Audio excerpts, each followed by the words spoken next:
I feel like I'm crushing this game. I wouldn't even know how to say this without the accent, it was so ingrained. Ooh, you might have me here. What is that? I see myself as an influencer in the Jesus space. That's from Bombshell. I see myself as an influencer in the Jesus space, that's a character I didn't want to sit in. There are some characters where I'm like, oh, I want to be Harley, but you don't want to be Harley for too long either because she's exhausting. That was a character I wanted to leave behind at the end of the day. Oh, that makes so much sense, frightened Titley, right? It was my first time working with Kate McKinnon, and it was so good. We didn't do an audition or a chemistry read together, so I didn't know that we were going to have such great chemistry. Thank God we did, because it was important for the story. It also meant that later, when it came to casting Barbie, Greta was like, I'm friends with Kate McKinnon, and I was like, I love her, and we've got really good chemistry, so it was so good to team up again. I love our relationship in Bombshell, it's so fun, and she's brilliant. Okay, oh, I know this one. Who are you? What are you? I wouldn't even know how to say this without the accent, it's so ingrained. That actually was not in the script, that was on the day. I find a Brooklyn accent far easier to do than other American regions because dropping the R is something we do in Australian as well, and actually hitting a really hard R is hard work for my mouth. Doing the accent I did in Tanya was really, really strong. I'm not a girly girl, it's like girl on the R's. In Wolf of Wall Street, she's like Jordan, she doesn't even do an R, it's not Jordan, so I found it much easier. That's why I love doing a Brooklyn accent. I do a Brooklyn accent for Harley Quinn as well, and I love it. We're going to have to work together. I'm America's best figure skater. I never act in my own accent, I actually don't even know if I could now. It'd feel so weird, I'd feel like I'm just playing myself.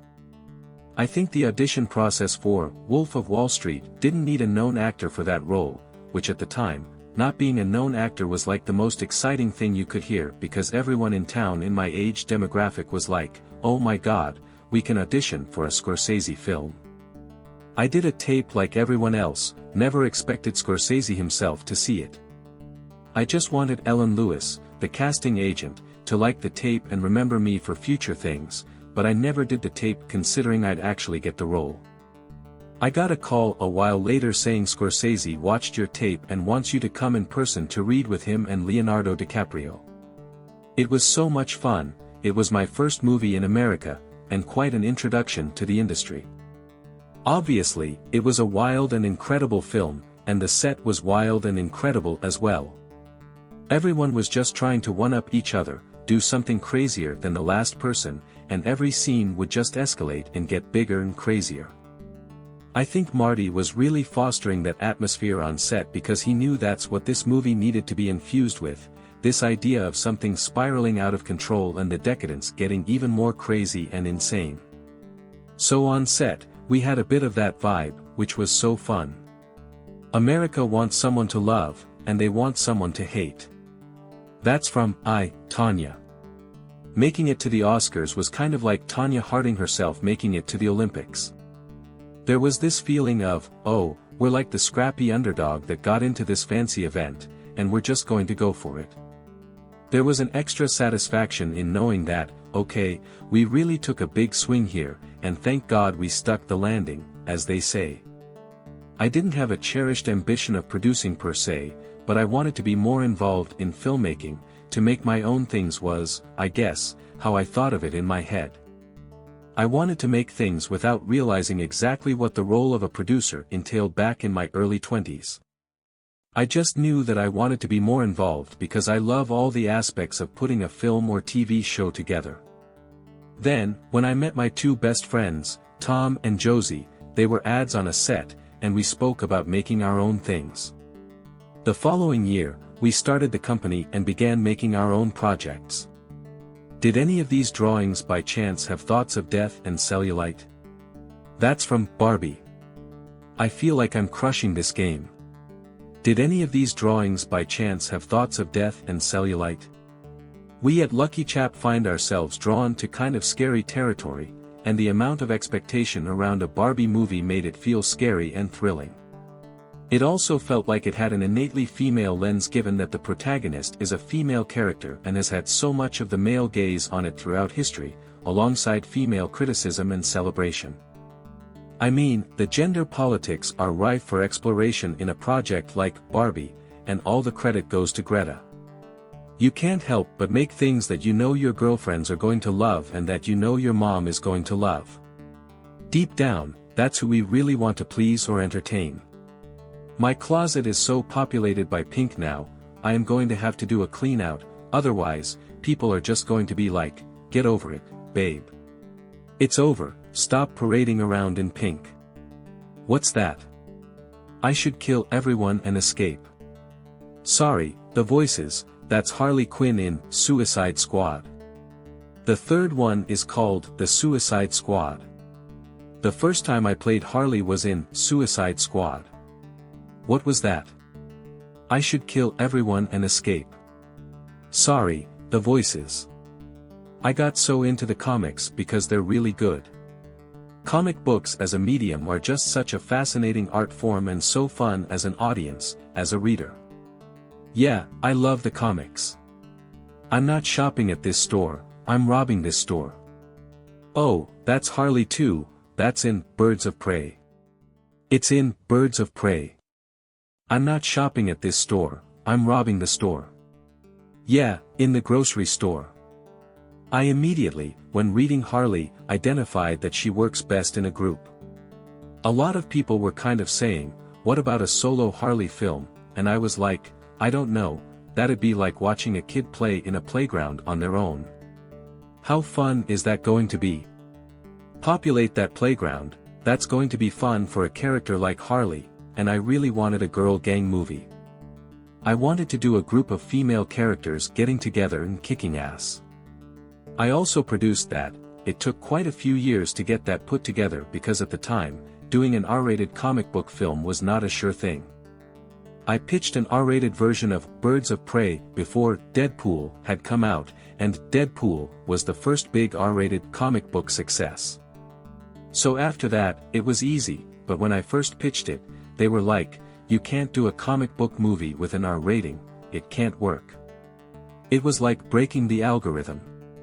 Maybe a year later, the Deadpool trailer dropped, and I was like, well, if this movie works, do we get the R rating?